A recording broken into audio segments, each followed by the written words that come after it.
প্রতিদিনের গৃহিণীদের একই কাজ থাকে, সকাল থেকে সন্ধ্যা পর্যন্ত খুবই দৌড়ের উপর সমস্ত সময়টা কাটে। আসসালামু আলাইকুম সবাইকে, কেমন আছেন আপনারা সবাই? আজকে আমি শেয়ার করব আমার প্রতিদিনের একটা ডেইলি রুটিন। সকাল থেকে দুপুর পর্যন্ত আমি কি করলাম আর কিভাবে ব্যস্ততার মধ্যে এই দিনটা কাটলো। এখানে আমি সকালে ঘুম থেকে উঠে প্রথমে আমার নামাজ ধোয়া থেকে শুরু করা অন্যান্য সমস্ত কাজ সেরে আমি কিচেনে চলে আসলাম। আগের রাতে ধুয়ে রাখা জিনিসগুলো সব গুছিয়ে রাখছি। গোছানো আর পরিপাটি থাকলে যে কোনো কাজই করতে আসলে খুবই ভালো লাগে, আর সময়টাও লাগে, আর কাজটাও মনে হয় খুব তাড়াতাড়ি হয়ে যাচ্ছে। তো এখন আমি সব কিছু গুছিয়ে রাখা শেষে আমি বেসিনে একটু এখানে ওষুধ দিয়ে দিয়েছিলাম হারপিক। আমি হারপিক দিয়ে পরিষ্কার করি, হারপিক দিয়ে পরিষ্কার করলে একেবারেই ভালোভাবে পরিষ্কার হয়ে যায় বেসিনটা। তারপর এখন আমি এটাকে ভালো করে পরিষ্কার করে নিচ্ছি। এখনও খুবই সকাল, এখনও 8টাও বাজেনি আর কি।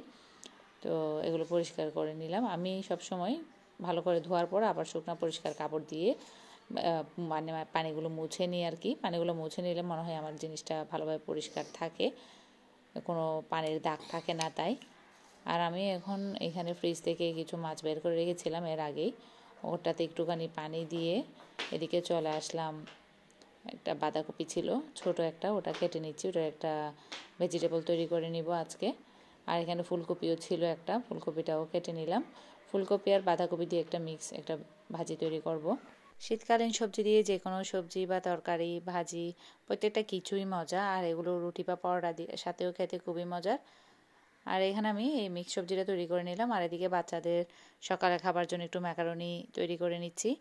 সব কিছু দিয়ে গাজর একটু চিকেন সব কিছু দিয়ে এখানে ম্যাকারনিটা তৈরি করে নিব। এটা বাচ্চাদের তো প্রত্যেকেরই খুবই পছন্দের, আর বিশেষ করে ছুটির দিনে সকালে এটা ওরা সবাই খেতে খুবই পছন্দ করে। তাই ওদেরকে এটা তৈরি করে দিলাম আর সবাইকে দিয়ে দিচ্ছি আমি খাওয়ার জন্য। আসলে শুক্রবার দিন বা শীতের দিনটায় একেবারে শর্ট থাকে, অল্প কিছু কাজ করতে না করতেই একেবারে ভোর থেকে উঠে কাজ করলেও দেখা যায় কি সময়ে একদম মানে কভার হয় না আর কি। তো আগে রাত থেকেই অনেক কিছু করে রাখা লাগে। তো এখানে সব কিছু গুছিয়ে নিয়ে এখানে বের করে রাখা মাছগুলোকে আমি প্রতিটা পিসকে এভাবেই ছুরি দিয়ে পরিষ্কার করে করে ভালো করে ধুয়ে নিচ্ছি। আর কিছু মাছকে হলুদ লবণ দিয়ে আমি ফ্রিজে রেখে দিব, আর যেগুলো রান্না করব ওগুলোকেও হলুদ লবণ দিয়ে মেখে রেখে দিব রান্নার আগে কিছুক্ষণের জন্য। এখন এগুলোতে আমি হলুদ লবণ দিয়ে এটাকে রেডি করে নিচ্ছি, এটাকে আমি ফ্রিজে রেখে দিব আর কিছু রান্না করে নিব।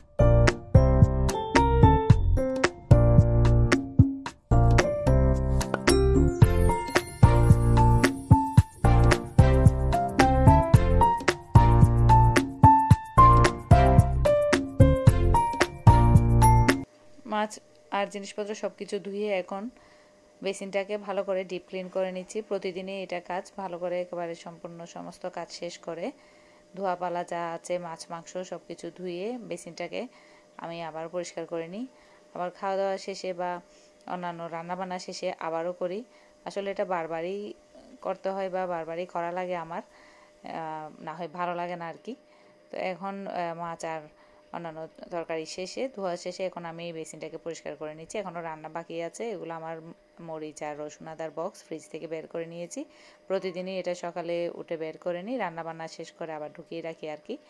এটা এখন যেটা মাছের পটলি যেটা ঢুকিয়ে রাখবো এটা ফ্রিজে ঢুকিয়ে রেখে আসলাম, আর এসে হাতটা ধুয়ে নিচ্ছি। আর এখন রান্নাটা বসিয়ে দিব। এখানে ইদানিং আমি ইলেকট্রিকের চুলাতে রান্না করছি একটু গ্যাস সাশ্রয়ের জন্য আর কি। তো এখন মাছটা রান্না করতে বসিয়ে দিলাম। এটা কিনেছিলাম অনেক আগে এই চুলাটি, তো এখন অনেক দিন পরে বা অনেক বছর পরে এটাকে বের করা হলো, আর এখন রান্না করে নিচ্ছি এটাতে। দেখা যাক, ইদানিং রান্না করছি অবশ্য কয়েকদিনই হলো এটার মধ্যে, কিন্তু কিনেছি এটাকে প্রায় 5 থেকে 6 বছর আগে। তো এখানে সামুদ্রিক মাছ, এটা কালো চান্দা মাছ। সামুদ্রিক মাছটা যেহেতু কাটা ছাড়া, তাই এটা বাচ্চারাও খেতে পারে আর সবাই খুব পছন্দও করে। আর শীতকালীন যে কোনো মাছ খুবই মজার হয়, বিশেষ করে এই মাছটি। শীতকাল আসলে আমাদের ঘরে এই মাছটি প্রতিদিনই বা প্রতি সপ্তাহে থাকে। এই তো এটা রান্না করে নিলাম। এখানে আমার কিছু জিপসামের প্রোডাক্ট আমি একটু সিলার করে নিচ্ছিলাম এটাতে। আজকের ভিডিওটি কেমন লেগেছে আপনারা অবশ্যই জানাবেন আমাকে। ভিডিওটি ভালো লাগলে অবশ্যই একটি লাইক দিয়ে দিবেন এবং সাবস্ক্রাইব করে যাবেন। আজকের জন্য এ পর্যন্তই। আল্লাহ হাফেজ।